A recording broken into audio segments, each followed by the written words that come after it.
Well, we've become used to seeing construction all around San Antonio, but as KENS 5's Jeremy Baker reports, one project in the downtown area is causing traffic trouble. TxDOT says it's all part of the massive $26 million project on I-35 and I-10, focusing on bridge repair and also structures in the area around downtown, and it's giving drivers a major headache.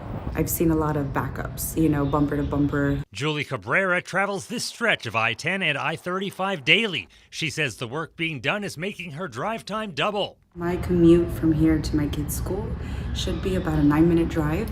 Now it's about 18 to 20 minutes. Last year, we did a lot of work on I-10 from Hildebrand all the way into town. This month, we've been focusing on work on I-35 from Martin to Cesar Chavez, so closer to the UTSA downtown campus. But TxDOT says it's not all bad news and needs to be done. To improve safety for drivers, we want to make sure we keep our highways and our structures safe for everyone to travel on. The Texas A&M Transportation Institute looked at the top 10 congested roadways in Texas over 10 years and found the number of miles traveled across San Antonio increased by 14%.